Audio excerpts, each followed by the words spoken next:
ठीक है, Yes. I'm recording this on my computer. Okay.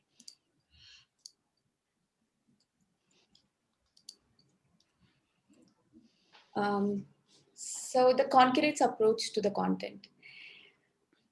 As a part of our work, all of us either need to review, write, edit a written piece of work. It's necessary that as a team, all of us should be on same page when it comes to the approach to the content, because it should get reflected in every piece that goes through us. So, how about we start with a story?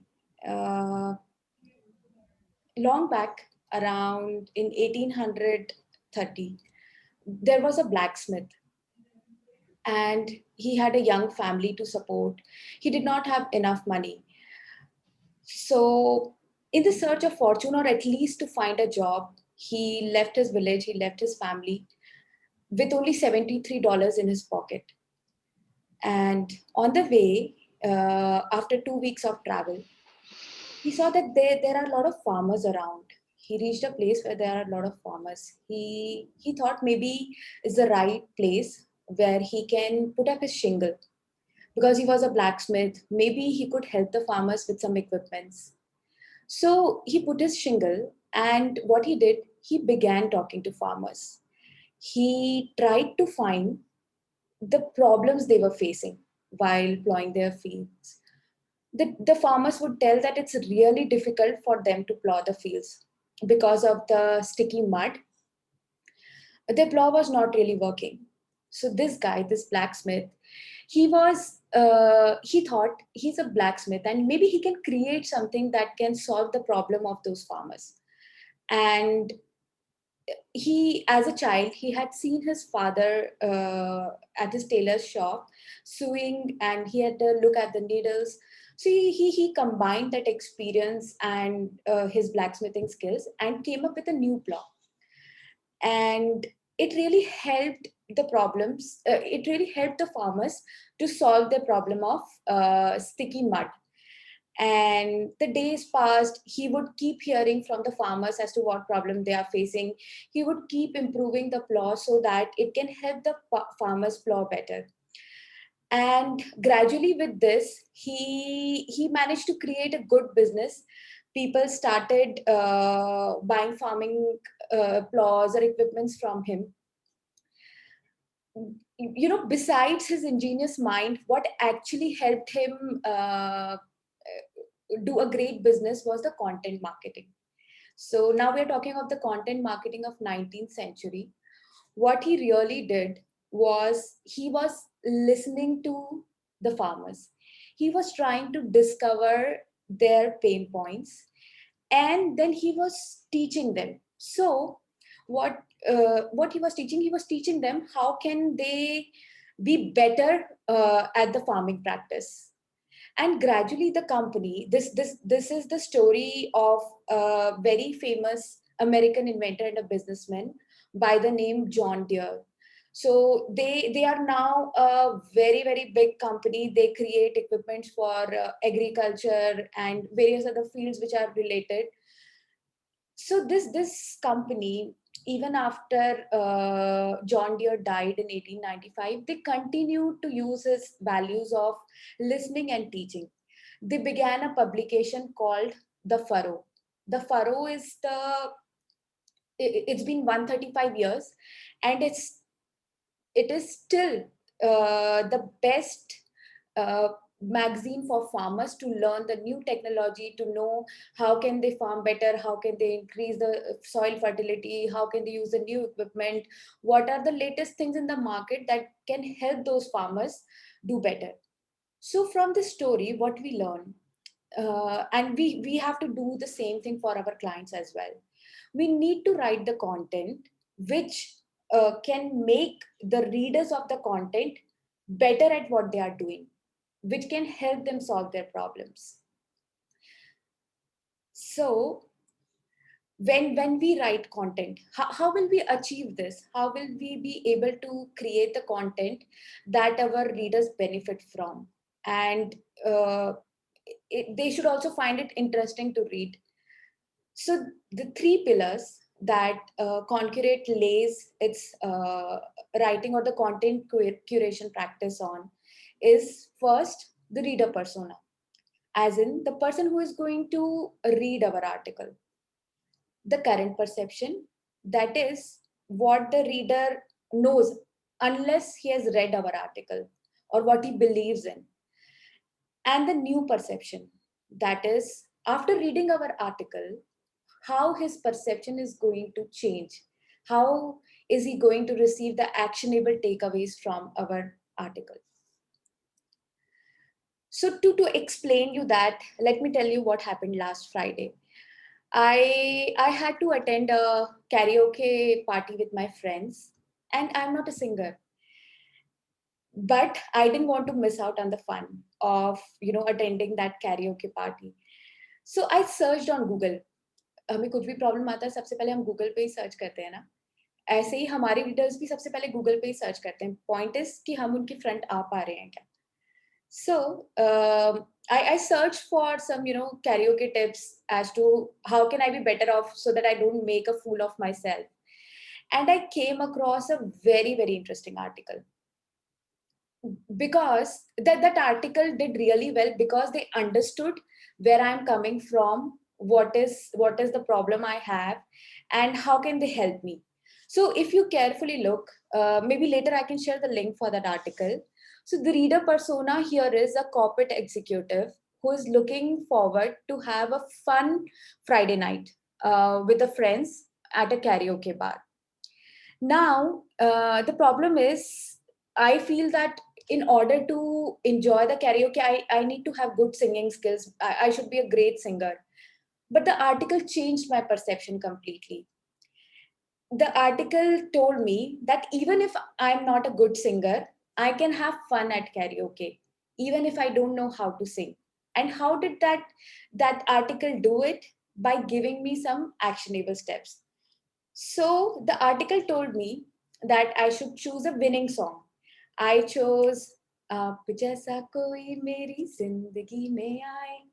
Then it suggested that I should practice karaoke at home. So I installed an app called Smool and practiced singing with that. Then it said I should maybe wear glamorous clothes, or I should have some swag.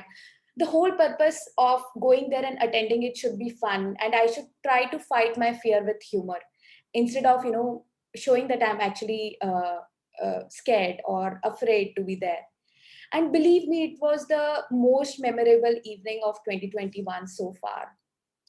So what I'm trying to tell you here is that it's important that when a reader is coming and reading our article, he should go back with an actionable takeaway. He should benefit from what we are writing, just the way I got benefited from that article. Now to do that, we need to understand the person who is going to read our article really well. And to do that, whenever we start working for any client, we try to understand who their target audience is. We have a set of questions, we have a template wherein we ask them questions and try to gather all this information, so that when we are writing the articles, we are able to put in the words, the language, the content which is going to help the target audience. Now, if I ask you, what do you enjoy more, just attending a lecture or talking to someone? Oh, if it's a conversation, so it Yeah. actually So makes you more feel like participating into it. correct, absolutely. So what people enjoy is talking to somebody, then attending a lecture. So whenever we are writing a content, if we are writing it in a way that it appears that we are talking to our reader, then the reading experience becomes enjoyable for them. So it's necessary that whatever we are writing, it has to be in the form of it has to follow a conversational tone. And so it's like you may find pleasure in talking to someone but not with somebody else. Now Vijay, what do you think is the difference, that किसी से बात करना थोड़ा boring लगता है और किसी से बात करना बहुत इंटरेस्टिंग लगता है. What do you think can be the difference? If I'm talking to someone and it has some relevancy to what I am thinking and is in my interest, so I would like to talk more about it. हाँ, सो जैसे अगर आप अभी if you are not yet a father, तो अगर बच्चों को सुलाना कैसे है उस टॉपिक पे बात हो रही है तो आपको मजा नहीं आएगा, है ना? लेकिन अगर Uh, आपकी कोई रिलेवेंट चीज है, उससे बात हो रही है, मतलब आपके इंटरेस्ट का टॉपिक है, तो आपको अच्छा लगेगा, जैसे कि आपने अभी कहा। ये एक बात है। yes, एक yes, और बात ये yes. भी है कि यार मुझे विजय से बात करने में बहुत मजा आता है। क्यों? क्योंकि हर बार वो मुझे कुछ नया बताता है। उससे उससे बात करके जब नया कुछ पता चलता है, लेकिन साथ में ऐसा नहीं लगता है कि मैं कहीं से ज्ञान लेने की कोशिश कर रही हूँ। बट वो फन वे में ह्यूमरसली ऐसे बता देता है कि मैं कुछ नया सीख भी जाती हूँ और बात करने में मजा भी आता है। So exactly Mhm. That is what we have to achieve with what we are writing. Now next thing is जो सब्सटेंस है। जैसे कि मैंने कहा कि विजय के पास कुछ नई चीजें हैं मेरे साथ शेयर करने के लिए। वो नई चीजें उसके पास कहाँ से आएंगी? वो नई चीजें उसके पास तब आएगी जब वो हो सकता है खूब सारा पढ़ता हो, चाहे वो बुक्स पढ़ता हो या फिर वो जो इन्फ्लुएंसर्स हैं उनको सुनता हो यूट्यूब पे, उनके इंटरव्यूज पढ़ता हो, या फिर वो कुछ सिखा रहे हो सीखता हो, या कुछ नया ट्राई करता हो, तभी वो उसके पास कुछ नया होगा मुझे बताने के लिए, कुछ यूजफुल होगा मुझे बताने के लिए। तो जब हमें कंटेंट लिखना है और हमें अपने कंटेंट को वैल्यूएबल बनाना है, हमें उसमें 3 चीज़ें कर सकते हैं। इसके अलावा हो सकता है और भी चीज़ें कर सकते हो, but today I am covering just 3। Expert insights, जैसे कि हमारे क्लाइंट्स हैं। अब एक ट्रायंगल आईपी जो अपना क्लाइंट है, उसका जो फाउंडर है Tom Franklin, so he has prosecution experience of 20 plus years, and that too like really successful. He has helped businesses with their portfolio management like anything. तो वो अगर कुछ बोल रहे हैं ना, तो वो एक एक्सपर्ट इनसाइट आ रही है। तो जब वो मतलब उनके लिए हमने ट्रायंगल आईपी में इस चीज को करने के लिए कैसे किया, हमने टॉम से कहा कि वो कुछ वीडियो रिकॉर्ड कर दे हमारे लिए। उससे एक वैल्यूएबल कंटेंट बन जाता है, एक तो वीडियो तैयार हो गया, फिर हम उसको आर्टिकल में भी कन्वर्ट कर लेते हैं। सो हम ये नहीं कर रहे हैं कि हम इंटरनेट से ढूंढ के सिर्फ कंटेंट को रीफ्रेज कर दे रहे हैं। So you're trying to understand the value in the article is coming from an expert who has been there, who's done that. Mhm. Similarly, हम बुक्स की मदद से भी बहुत अच्छा कंटेंट बना सकते हैं, क्योंकि ऑथर जब बुक्स लिखते हैं, वो काफी सारी रिसर्च करते हैं, वो कुछ स्टडीज कंडक्ट करते हैं, एक्सपेरिमेंट्स करते हैं, डेटा को कनेक्ट करते हैं, और उसके बाद कहीं जाके वो बुक बनाते हैं।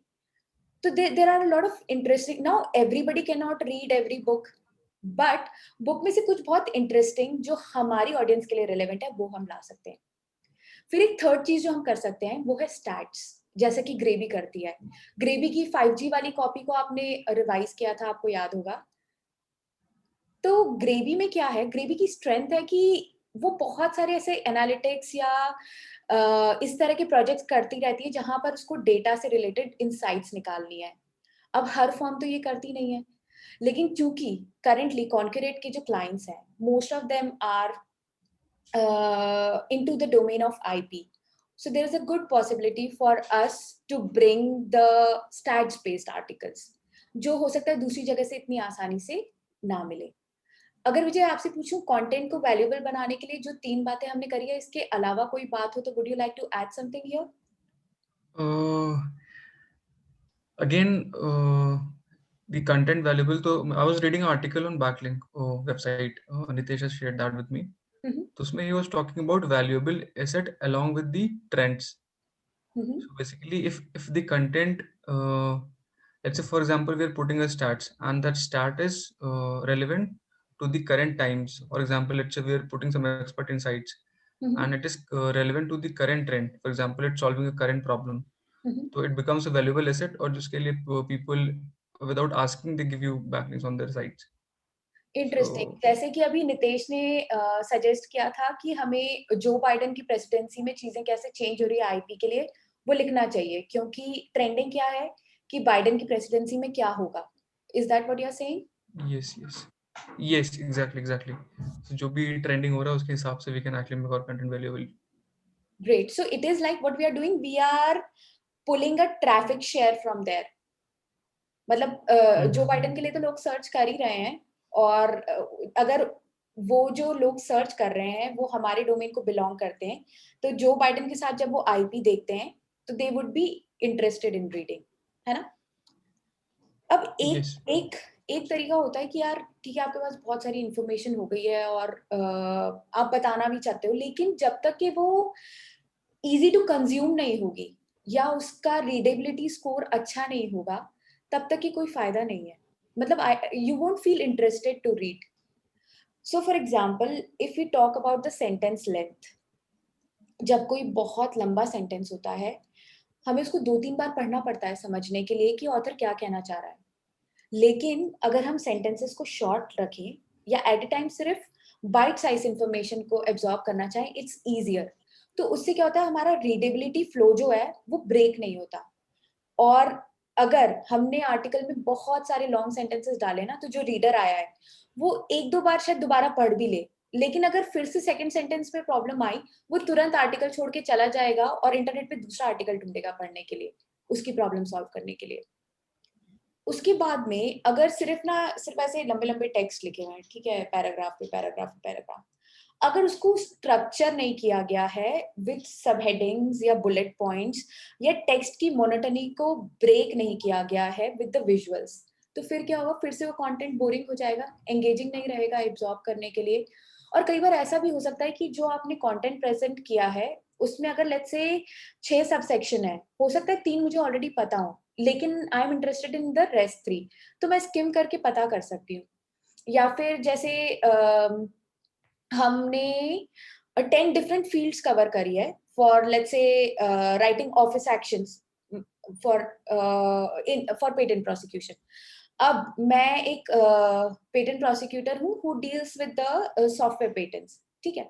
तो अब अगर आपने 10 डिफरेंट तरीके बताए ऑफिस एक्शन लिखने के फॉर 10 डिफरेंट टेक्नोलॉजी डोमेन्स, अगर मुझे क्लियरली सिर्फ स्किम करने से पता चल रहा है कि यार 7th नंबर पे मेरे इंटरेस्ट का टेक्नोलॉजी डोमेन है, so straight away I can choose that and read. Then after that, जो हम लिख रहे हैं, अगर उसमें जार्गन होगा ना, कि जैसे अगर अपन कभी कोई बुक पढ़ते हैं उसमें बहुत सारे डिफिकल्ट वर्ड्स हैं, बार बार डिक्शनरी रेफर करना पड़ रहा है, तो फिर से हमारा रीडेबिलिटी का फ्लो ब्रेक होता है. तो इसी तरह से जार्गन्स भी हैं. अगर जार्गन है, हमको उस वर्ड का मीनिंग नहीं पता, एक दो ठीक है, अगर ज्यादा आ रहा है, again the reader would go on to some other website जहां पर वो आसानी से बिना जार्गन के एक्सप्लेन किया हो. और अगर मैं इसके लिए एक एग्जांपल दूं, तो जैसे अगर हम नॉवेल्टी सर्च की बात कर रहे हैं या प्रायर आर्ट सर्च की बात कर रहे हैं, अगर हम उसको आसान शब्दों में कहना चाहें तो हम ये कह सकते हैं कि if you want to find out whether your invention is new और नॉट, ठीक है, प्रायर आर्ट सर्च का मतलब यही है कि आप पता लगाना चाह रहे हो कि आपका इन्वेंशन न्यू है या नहीं.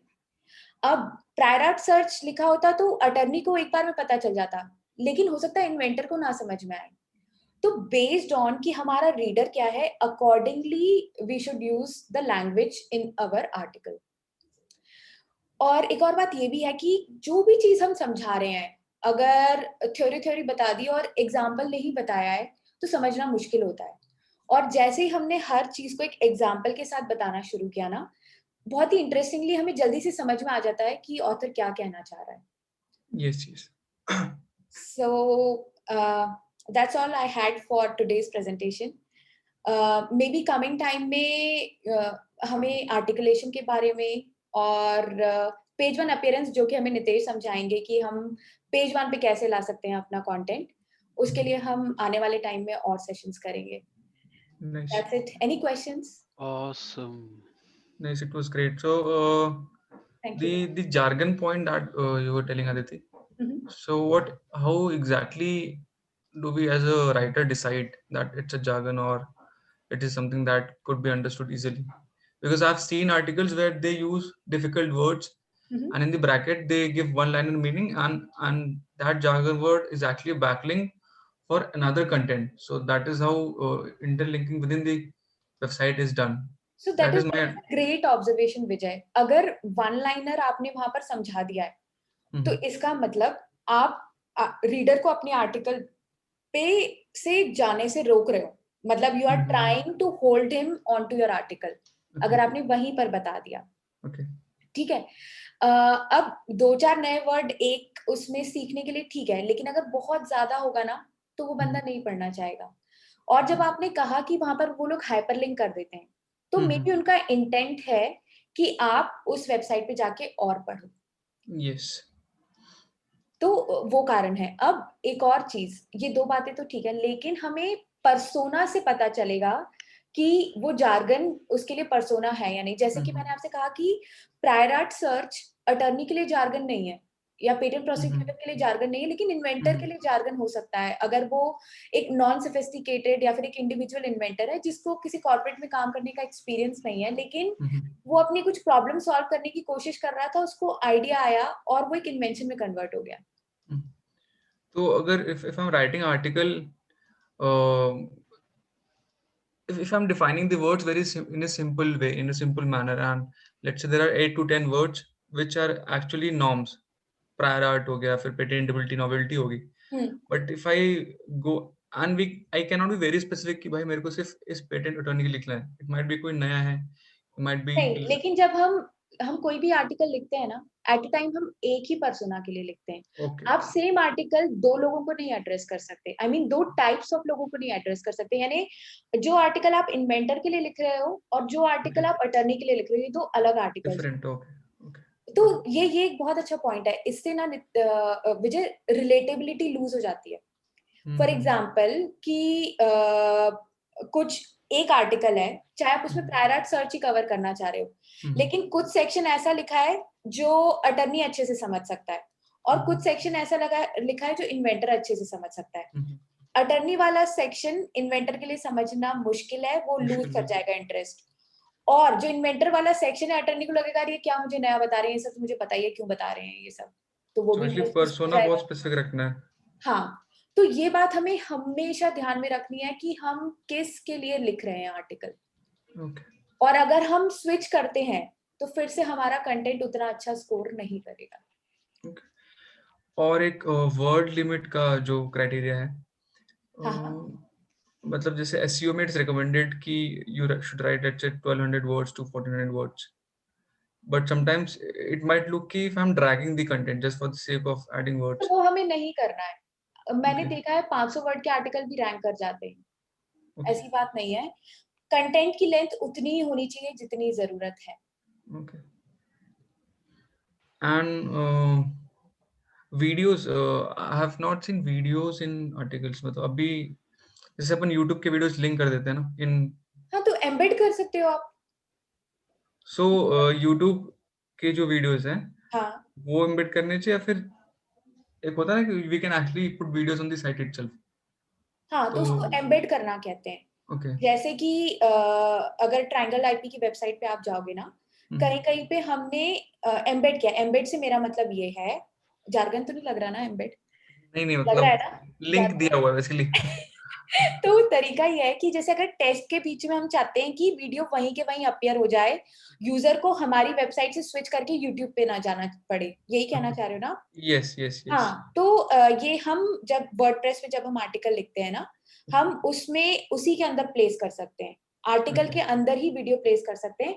यूट्यूब की आप लिंक ले लो जो आप वीडियो वहां पर प्रेजेंट करना चाहते हो, और एक HTML ब्लॉक लगा के कैसे करना है, ये भी नितिश अपन अभी बता सकते हैं क्या, ट्रायंगल आईपी का वो खोल के? आपके एलिमेंटर पास के तो शायद थ्रू 5 मिनट है। देखो, I have some idea about Elementor, but but I can show you. आपको स्क्रीन तो मेरी दिख ही रही है अभी की नहीं दिख रही है? आपने स्क्रीन शेयर नहीं किया हुआ है मैम ओके, अभी। मैं वापस करती हूँ and let me show you how you can do that.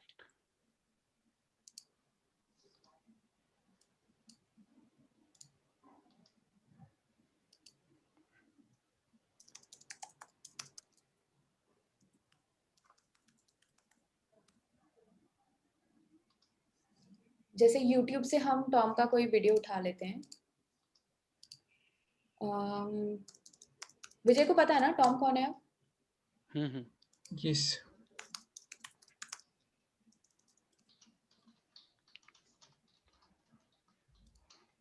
Let's say this. Okay. So Thomas का निकनेम इज टॉम, मतलब is it like his nickname, या फिर हम ऐसे बुलाते हैं? Yes. बिकॉज़ थॉमस में टॉम, मुझे I couldn't get it. So let's say we go to post, we say add new. अच्छा, और ये आप वर्डप्रेस में ही कर पाओगे, गूगल डॉक में नहीं हो पाएगा. तो अगर जिस टाइम पे आप आर्टिकल एडिट कर रहे हो, रिव्यू कर रहे हो या लिख रहे हो, उस टाइम पे आपको वहां पर सिर्फ एक कमेंट डाल के रख लो, ताकि जब एक्चुअल आर्टिकल अपन डाले ना वर्डप्रेस पे, तो हमें ध्यान रहे कि हमें उसको एम्बेड करना है, मतलब हम भूल ना जाए. तो अब जैसे ये यहाँ पर आ गया ना, अगर आप इसको प्रीव्यू में देखोगे, लेट्स से सम टाइटल,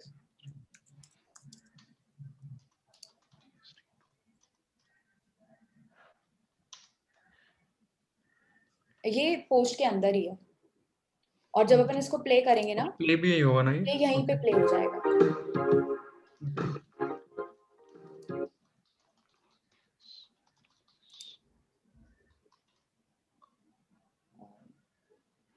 ठीक है, और बताओ विजय. लाइक अभी फ्रॉम द प्रेजेंटेशन तो ये मेरा डाउट था. ठीक है. Word limit is not the criteria for ranking, मतलब इट्स नॉट इम्पोर्टेंट कि मतलब वर्डप्रेस और उसके हिसाब से कहते हैं कि 1000 हो तो अच्छा है, लेकिन वी शुड नेवर ड्रैग. हमें यार, लोगों के पास टाइम नहीं है फ्लफ पढ़ने के लिए. तो अगर हम 500 वर्ड का आर्टिकल भी पुल कर पा रहे हैं ना, which is valuable, we should do it. okay. Nitish, would you like to add something? Nothing, ma'am. On the word length, I mean, आपने काफी अच्छा जवाब दे ही दिया है, मतलब there is no need to drag. ठीक है. So I think that's it. After this, Vijay, as I had told you कि हम एक आर्टिकल लिख रहे हैं on how to edit written piece of work. So I shall be sharing that with you, and I shall need your help to create the visuals. Okay, okay. Awesome. I think Nitish, that's it. देखिए, time से आपको free कर दिया. नहीं ma'am, thank you so much ma'am for this, Thanks to for you guys taking for this session. listening to me. अरे come on. एक और one हाँ, सॉरी फॉर इंटरप्टिंग, एक हाँ, डाउट आ गया था. हाँ. So you talking about the perception, जैसे भी जैसे मैंने ओवरव्यू होता है आर्टिकल का, एक दो आर्टिकल का लिखा. हाँ. So this is it like a fix parameter क्या कि you have to take a user on a journey of changing the perception always? Is it like perception money word से ऐसे भारी लगता है कि हम कुछ बहुत बड़ा चेंज कर रहे हैं, बट इट्स जस्ट अबाउट कि अगर लेट्स से वो जो भी कर रहा था उसकी स्केल पे अगर वो यहाँ पर है ना, हमारा आर्टिकल पढ़ने के बाद एटलीस्ट 1 इंच या 2 इंच तो उसके ऊपर जाना ही चाहिए. ओके. सो अगर पिन पॉइंटेडली बताओगे कि किस आर्टिकल के लिए करने के लिए प्रॉब्लम आ रही थी, maybe I can help you better. Awesome. नहीं, general, just a general doubt कि बिकॉज आर्टिकल्स डिफरेंट टाइप हो सकते हैं ना. For example if I am writing article just information based, and तो उसमें इट्स वेरी लेकिन डिफिकल्ट. उस इंफॉर्मेशन से यूजर को कुछ फायदा हो रहा है? अगर फायदा नहीं हो रहा तो वो आप इंफॉर्मेशन शेयर करके क्या करेंगे? Okay. So it always has to link with some of the problems that user have and how you can actually use that information to solve it. To solve it. Okay. और फिर भी कभी ऐसा लग रहा है कि उस पैरामीटर में किसी आर्टिकल को नहीं बिठा पा रहे हो, तो you can always ask us and we will together try to solve it कि हम उसको कैसे कर सकते हैं. Cool. So we are also Vijay, one thing I wanted to tell you that we are also learning. Every day is a learning for us. तो हम लोग परफेक्ट नहीं है, हम सीख रहे हैं, और साथ में हम ज्यादा सीख सकते हैं. आपने कुछ सीखा, आपने हमें बता दिया, हमने कुछ सीखा, हमने बता दिया. तो इस तरह से we all can progress together and be better off at what we are doing. ठीक है. Ma'am, thank you so much for taking this Thank you. session. Thanks, Next thanks. session, बहुत ज्यादा मैं उम्मीद कर रहा हूँ कि हम नेक्स्ट सेशन आपके साथ बहुत जल्दी करेंगे ऑन एडिटिंग पार्ट. नहीं नहीं, मीनवाइल, अब तो आपकी बारी है, पेज हाँ, one I will page take a आप सेशन करोगे। On, I will take a session on SEO part. हाँ हम एसईओ ऑप्टिमाइजेशन किस तरीके से हम कर सकते हैं, और क्या हमें मतलब कंटेंट हमने लिख तो लिया, हाँ अब हमारी अगर नई वेबसाइट है, हमने कंटेंट लिख लिया, कंटेंट हमने बहुत अच्छा पोस्ट भी कर दिया, but like there is like ton of content on Google for on the same topic.